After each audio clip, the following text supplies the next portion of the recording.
Daily taste the daily. కాసేపట్లో Jubilee Hills bypoll జరగనుంది. ఉప ఎన్నికల బరిలో బీఆర్ఎస్, బీజేపీ, కాంగ్రెస్ పార్టీలతో సహా మొత్తం 58 మంది అభ్యర్థులు పోటీ పడుతున్నారు. ఇక నియోజకవర్గంలోని 407 పోలింగ్ కేంద్రాల్లో 226 పోలింగ్ స్టేషన్లను సమస్యాత్మకమైనవిగా గుర్తించారు. బైపోల్లో డ్రోన్ల ద్వారా నిఘా పెట్టినట్లు అధికారి తెలిపారు. ఇక నియోజకవర్గంలో మొత్తం 4 లక్షల మంది ఓటర్లు ఉన్నారన్నారు. 8 కంపెనీల బలగాలతో బందోబస్తు నిర్వహిస్తున్నారు. ఎన్నికల్లో భాగంగా 139 ప్రాంతాల్లో డ్రోన్లతో నిఘా పెట్టనున్నారు. వెబ్ కాస్టింగ్ తో పోలింగ్ కేంద్రం లోపలి పరిస్థితిని ఉదయం 6 గంటల నుంచి ఎన్నిక ముగిసే వరకు రికార్డు చేస్తారు.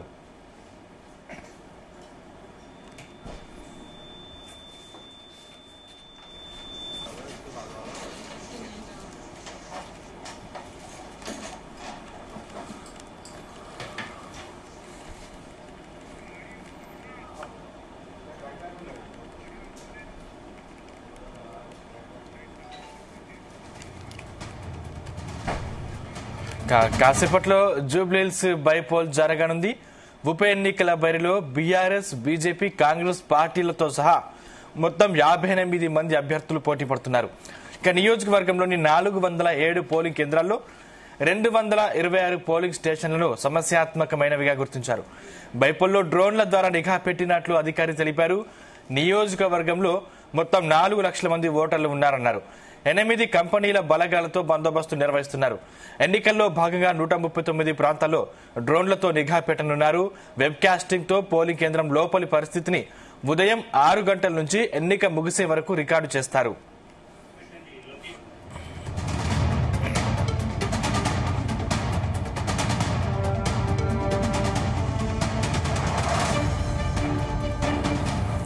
రైట్, ఇదే అంశానికి సంబంధించిన మరింత సమాచారం మా ప్రతినిధి శ్రీచరణ్ అందిస్తారు. శ్రీచరణ్. సందీప్, 2 తెలుగు రాష్ట్రాల్లో కూడా జూబ్లీహిల్స్ ఉప ఎన్నిక అనేది కూడా సర్వత్రా ఆసక్తికరంగా నెలకొని ఉంది. ఎందుకంటే ఎన్నడూ లేని విధంగా ప్రత్యేకంగా ఈసారి మాత్రము చాలా అంటే ఒక పొలిటికల్ గా సినారో అనేది కూడా చేంజ్ కాబోతుందని కూడా చెప్పుకోవచ్చు. ఎందుకంటే మధ్య మధ్యలో కూడా అంటే కొన్ని రాజకీయ పరిణామాలు కూడా చోటు చేసుకున్నాయి. ఊహాగానాలు, వదంతులు కూడా వ్యాపించాయి.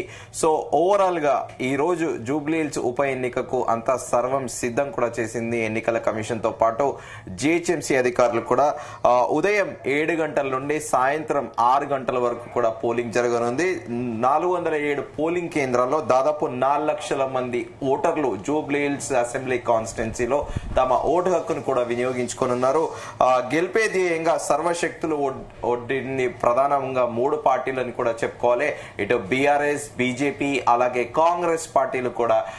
ఇంకా కాంగ్రెస్ పార్టీ విషయానికి వస్తుంటే ఏకంగా స్వయంగా ముఖ్యమంత్రి రేవంత్ రెడ్డి కూడా ఎన్నికల ప్రచారాన్ని హోరెత్తించారు. దీంతో పాటు మంత్రులు కూడా ప్రచారం చేశారు. దీనికి ధీటుగా అటు బీజేపీ కూడా కేంద్ర హోంశాఖ సహాయ మంత్రి బండి సంజయ్ కుమార్ తో పాటు అలాగే కేంద్ర మంత్రి కిషన్ రెడ్డితో పాటు పలువురు ఎమ్మెల్యేలు అందరూ కూడా ఎంపీలు కూడా పెద్ద ఎత్తున ప్రచారం నిర్వహించారు. ఇంకా బీఆర్ఎస్ విషయానికి వస్తే మాజీ మంత్రులతో పాటు మల్లారెడ్డి ప్రత్యేకంగా కూడా చెప్పుకోవాలి. మాజీ మంత్రి మల్లారెడ్డి కూడా ప్రతి కార్నర్ లో జూబ్లీహిల్స్ అసెంబ్లీ కాన్స్టిట్యున్సీలో ప్రతి కార్నర్ వెళ్లి ఒక టిఫిన్ సెంటర్ లో వెళ్లి దోశలు వేయడము, అలాగే ఒక సెలూన్ షాప్ వెళ్లి బార్బర్ అవతారం కూడా ఎత్తడము మనందరం కూడా చూసాము. సో ఎన్నడూ లేని విధంగా సరికొత్త విధంగా ప్రచారాలు తీవ్ర స్థాయికి కూడా వెళ్ళాయి.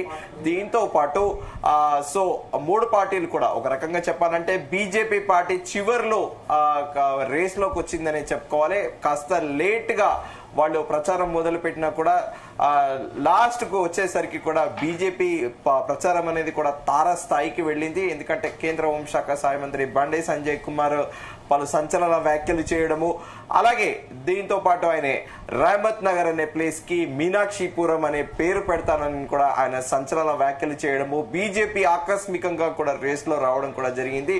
సో ఓవరాల్ గా ప్రధానంగా ఈ 3 పార్టీల మధ్యన కూడా వారు ఎవరు అంటే end of the day public ఎవరి మ్యాండేట్ ఇస్తారనేది కూడా సర్వత్రా ఆసక్తికరంగా మారింది. సో ప్రజలు ఎవరి వైపు ఉన్నారు, బీజేపీ వైపు ఉంటారా, బీఆర్ఎస్ వైపు ఉంటారా, కాంగ్రెస్ వైపు ఉంటారా అనేది ఈ రోజు ఉదయం 7 గంటల నుండి సాయంత్రం 6 గంటల వరకు జరిగే పోలింగ్ లో జూబ్లీహిల్స్ ప్రజలు ఎవరికి పట్టం కట్టబోతున్నారు అనేది కూడా సర్వత్రా ఆసక్తికరంగా ఉంది. దీంతో పాటు ప్రత్యేకంగా ప్రచారం ముగిశాక కూడా జోరుగా ప్రలోభాలు కూడా కొనసాగాయి. ఓటుకు 1000 నుంచి 2500 వరకు పంపిణీ జరిగాయి అనేది కూడా ఆఫ్ ద రికార్డ్ కూడా దీనికి ఎలాంటి అథెంటిసిటీ లేదు. కానీ ఆఫ్ ద రికార్డ్ కూడా జోరుగా గాసిప్, ఒక ఇన్ఫార్మల్ కాన్వర్సేషన్ అనేది కూడా నడిచింది. 2500 ఓట్లు పంచారనేది కూడా ప్రచారంలో ఉంది. అలాగే దీంతో పాటు స్వయం సహాయక సంఘాలు సభ్యులు లీడర్లకి కూడా మరింత సొమ్ము అందజేశారనేది కూడా ప్రచారంలో ఉంది. దీంతో పాటు మహిళా ఓటర్లకు నగదుతో పాటు చీరలు కూడా అందజేశారని, అలాగే దీంతో పాటు పోలింగ్ సరళిని ఎప్పటికప్పుడు పర్యవేక్షించాలి ఇన్ఛార్జ్ మంత్రులకు సీఎం రేవంత్ రెడ్డి కూడా ఆదేశించారు. ఇంకా పోలింగ్ పర్యవేక్షణ కోసము ప్రత్యేక బృందాలను కూడా ఇటు బీఆర్ఎస్ తో పాటు బీజేపీ కూడా నియమించింది. రాష్ట్ర వ్యాప్తంగా కూడా రాజకీయ ఉత్కంఠకు తెరలేపిన ఈ జూబ్లీ హిల్స్ ఉప ఎన్నిక చివరి అంకానికి కూడా చేరుకుందని కూడా చెప్పాలి. అయితే దీంతో పాటు 4 లక్షల మంది, ముందుగా అనుకున్నట్టు 407 పోలింగ్ బూత్లతో పాటు 4 లక్షల మంది పైగా ఓటర్లు ఉన్నారు. వెబ్ కాస్టింగ్ ద్వారా కూడా పోలింగ్ సరళిని పర్యవేక్షించడంతో పాటు డ్రోన్ల ద్వారా కూడా పోలింగ్ ప్రక్రియను ఎప్పటికప్పుడు కూడా తెలుసుకొని ఉంది. ఈ నెల 14వ తేదీన లెక్కింపు చేపట్టి ఫలితాన్ని కూడా ప్రకటించింది. బీఆర్ఎస్ ఎమ్మెల్యే దిగవంగత మాగంటి గోపీనాథ్ హఠన్మరణంతో జరుగుతున్న ఈ ఉప ఎన్నికల్లో గెలిపే ధ్యేయంగా కూడా ప్రధాన రాజకీయ పక్షాలన్నీ కూడా తమ సర్వశక్తులు కూడా ఒడ్డాయని కూడా చెప్పుకోవచ్చు. 4 రోజులకు పైన ప్రచార పర్వంలో కాంగ్రెస్, బీఆర్ఎస్, బీజేపీ హోరాహోరిన కూడా తలపడ్డాయి.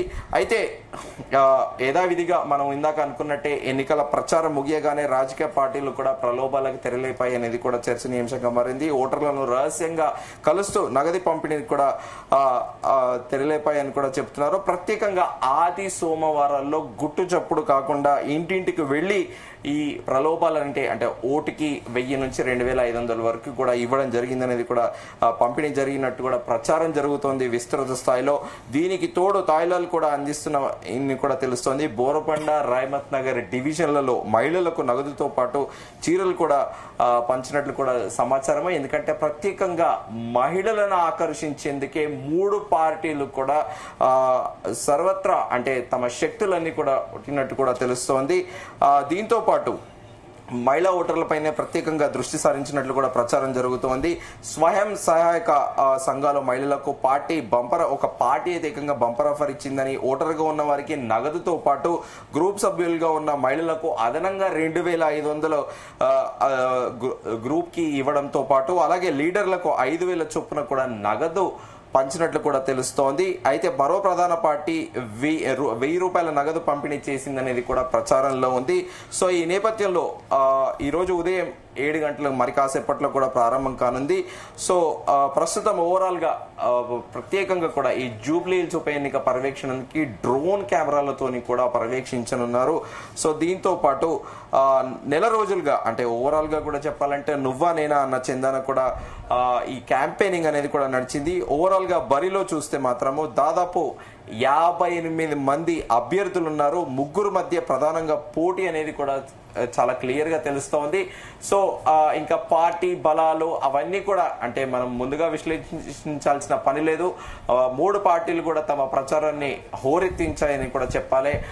కౌంటర్ కి ఎన్కౌంటర్ అన్న చందాన, దీంతో పాటు మధ్యలో ఎవరికంటే అనుగుణంగా వాళ్ళు ప్రచారం కూడా చేశారు. అది క్వైట్ న్యాచురల్. పాలిటిక్స్ అంటేనే కూడా ఎత్తులకి పై ఎత్తులు వేయడమే రాజకీయాలు అనేటివి. కానీ ఎన్నడూ లేని విధంగా ఈసారి ముఖ్యమంత్రి రేవంత్ రెడ్డి ప్రచారం చేయడం కూడా గమనార్హము. దాంతో పాటు పలు కాంట్రవర్సీలకు కూడా కొన్ని లీడ్ చేశాయి. ముఖ్యమంత్రి వ్యాఖ్యలకు ఇటు బీజేపీ నేతలకు కౌంటర్ ఇవ్వడము, అలాగే అనంతరం కూడా బీఆర్ఎస్ వాళ్ళు కూడా ప్రత్యేకంగా కాంగ్రెస్ పార్టీ అభ్యర్థి పైన సంచలన వ్యాఖ్యలు చేయడము. సో ఇలా ఎత్తులకు పై ఎత్తులన్న చందనకు కూడా ప్రత్యేకంగా ప్రచారాన్ని హోరెత్తించాయి. మరి ఈ రోజు మనం వేచి చూడాలి. ఈ రోజు సాయంత్రం 7 కి పోలింగ్ అయ్యాక 14వ తేదీన ఓట్ల లెక్కింపులో ప్రజలు ఎవరికి మ్యాండేట్ ఇవ్వబోతున్నారు అనేది కూడా చాలా క్యూరియస్ గా ఉంది. సో యథావిధిగా సో ఈ రోజు మరి కాసేపట్లో పోలింగ్ ప్రక్రియ అనేది కూడా ప్రారంభం కాబోతుంది. సందీప్, శ్రీచరణ్, అంటే ప్రలోభాలు జరిగినట్లు ఆరోపణలు వస్తున్నాయి. అంటే ఈ ఆరోపణలపై ఇప్పటివరకు ఈసీ స్పందించిందా? అంటే డబ్బులు పంపిణీ, చీరలు పంపిణీ చేసిన వారిపై ఈసీ ఎటువంటి చర్యలు తీసుకునుంది?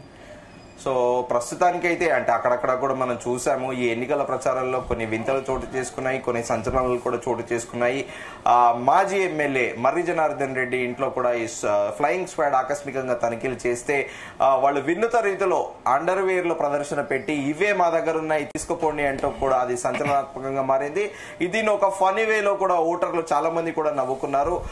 దీంతో పాటు అక్కడక్కడ కూడా నగదు ఫ్లయింగ్ స్క్వాడ్లతో పాటు ఈసీ కూడా తనిఖీలు కూడా అక్కడక్కడ తనిఖీలు నిర్వహించారు. కానీ అఫీషియల్ గా ఎక్కడైతే నగదు పట్టుబడినట్టు ఎక్కడ డిక్లేర్ అయితే చేయలేదు. కానీ యథావిధిగా అంటే 3 పార్టీలు కూడా తమ తమ ఓటర్లను ప్రసన్నం చేసుకోవడానికి కొంతమంది అర్ధరాత్రి కూడా పంచారని, కొంతమంది తెల్లవారుజామున పంచారనేది కూడా ప్రచారంలో ఉంది. దీన్ని ఎవరు చూడలేదు, జస్ట్ ఇది ఒక ప్రచారం మాత్రమే, స్పెక్యులేటివ్ గా అందరూ చర్చించుకుంటున్నారు.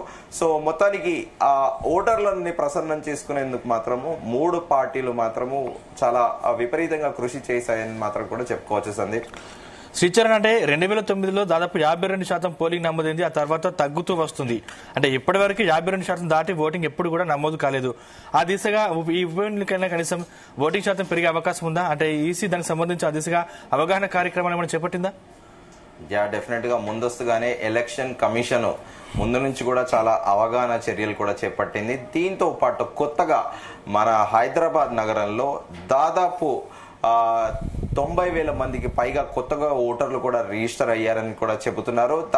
ఎస్పెషల్లీ యంగ్స్టర్స్ 9,000 మందికి పైగా కూడా తమ ఓటుని, అంటే హైదరాబాద్ నగర వ్యాప్తంగా, నేను only Jubilee hills assembly constituency అని చెప్పట్లేదు, కొత్తగా యంగ్స్టర్స్ కూడా తమ ఓటు హక్కును కూడా తీసుకున్నారు. సో ఈ నేపథ్యంలో జూబ్లీ హిల్స్ లో సో ఈసారి ఓటింగ్ పర్సంటేజ్ పెరుగుతుందా అనేది, ఆ సరళి అనేది మనం పోలింగ్ ప్రక్రియ ప్రారంభమయ్యాక కూడా అంచనా వేయొచ్చు. సో ఇంకా అక్కడక్కడ కూడా విమర్శలు ఉన్నాయి దొంగ ఓట్లతోని, అలాగే బుర్కాలు తీసుకొచ్చి లాస్ట్ మినిట్ లో ఏమైనా పోల్ మేనేజ్మెంట్ ని చేంజ్ చేయొచ్చు అనేది కూడా ఇటు బీజేపీ అధికార కాంగ్రెస్ పార్టీ పైన ఆరోపణలు కూడా చేసిన విషయం తెలిసిందే. సో ఈ నేపథ్యంలో ఈ 4 లక్షల ఓటర్లు ఎవరైతే ఉన్నారో వాళ్ళందరూ కూడా ఓటు హక్కు వినియోగించుకుంటారా అనేది కూడా ఒక క్వశ్చన్ మార్క్ రైజ్ అవుతుంది. దానికి కారణం కూడా ఈసీ చెప్పిన దాని ప్రకారం ఈ జూబ్లీ హిల్స్ అసెంబ్లీ కాన్స్టిట్యున్సీలో ప్రత్యేకంగా శ్రీనగర్ కాలనీ కానీ, కమలాపురి కానీ, బోరుబండ కానీ, రహమత్ నగర్ కానీ ఇతరత్ర ప్లేస్లలో వాళ్ళ అంటే ఎప్పుడో సెటిల్ అయిన వాళ్ళు ఇక్కడ ఎవరైతే ఉన్నారో వాళ్ళకి సొంత ఇళ్లలో అవి కిరాయిలు ఇచ్చి వాళ్ళు వేరే చోట ఇల్లు కట్టుకోవడము, అయితే అక్కడ వాళ్ళకి ఇక్కడ ఓటు హక్కు ఇక్కడ ఉండడము, అలాగే వాళ్ళు వేరే ప్రాంతాల్లో ఉండడము. సో ఇప్పుడు వాళ్ళందరూ వచ్చి ఇక్కడ ఓటు వేస్తారా అనేది కూడా ఒక ప్రశ్నార్థకంగా మారింది. ఎందుకంటే చాలా మటుకు కూడా మనం కృష్ణానగర్ కానీ ఇటు శ్రీనగర్ కాలనీ కూడా చూస్తాము, మొత్తం కమర్షియల్ ఏరియా. కృష్ణానగర్ అంటే కొంచెం లో లయింగ్ ఏరియా, శ్రీనగర్ కాలనీ అయితే కొంచెం అంటే కొంచెం రేట్లు అనేటివి కూడా మోడరేట్ గా ఉంటాయి. హౌస్ రెంటల్స్ కానీ మిగతాయి కానీ లివింగ్ కాస్ట్ అనేది కంపారిటివ్లీ కృష్ణానగర్ తో పోలిస్తే కాస్త ఎక్కువ. సో ఈ ఓటర్లందరూ కూడా తమ ఓటు, అంటే ఎవరైతే ఇక్కడ పుట్టి పెరిగి తమ సొంత ఇల్లు ఆస్తులు పాస్తులు ఉన్నాయో వాళ్ళందరూ వేరే దగ్గరికి వెళ్లారు, వాళ్ళు వచ్చి ఇక్కడ ఓటేస్తారా అనేది కూడా ఒక క్వశ్చన్ మార్క్. దీంతో పాటు సెటిలర్స్ ఎక్స్పెషల్ గా ఇటు కన్నడిగాలు ఉన్నారు, తమిళియన్స్ ఉన్నారు, ప్రత్యేకంగా రేమత్ నగర్ తో పాటు బోర్బండ ఏరియాలో ఆంధ్రప్రదేశ్ నుంచే కాకుండా తమిళియన్స్, కన్నడిగాస్, మరాఠీస్ కూడా ఉన్నారు. సో ఈ నేపథ్యంలో వాళ్ళందరూ కూడా ఓటేస్తారా అనేది కూడా వేచి చూడాలి. దీంతో పాటు ప్రచారంలో కూడా ప్రత్యేకంగా అందరూ రాజకీయ పార్టీలు కూడా ఆంధ్రప్రదేశ్ నుంచి ఎవరైతే మైగ్రెంట్స్ ఉన్నారో వాళ్ళందరినీ కూడా ప్రత్యేకంగా రిక్వెస్ట్ చేశారు. ఈ ఎన్నిక అనేది చాలా ప్రతిష్టాత్మకంగా ఖచ్చితంగా అంటే ఎవరికి వాళ్ళు ప్రామిసింగ్ కూడా జూబ్లీ హిల్స్ అసెంబ్లీ కాన్స్టిట్యున్సీకి ఇక్కడ సమస్యలు ఏవైతే ఉన్నాయో రోడ్ల నిర్మాణం కానీ, నీటి సమస్య కానీ అవన్నీ మేము తీరుస్తామని కూడా అందరూ కూడా తమ ప్రచారంలో మాత్రము చాలా అంటే తమను పోర్ట్రేట్ చేసుకోవడంలో సక్సీడ్ అయ్యారని కూడా చెప్పుకోవాలి. సో ఇప్పుడు ఉన్న మనం ఇందాక చెప్పుకున్న కారణాల రీత్యా ఓటర్లు అందరూ ఓటు వేస్తారా లేదా అనేది కూడా పోలింగ్ ప్రక్రియ మొదలయ్యాక మనకి చాలా ఒక క్లారిటీ వచ్చే అవకాశం ఉంది. సందీప్.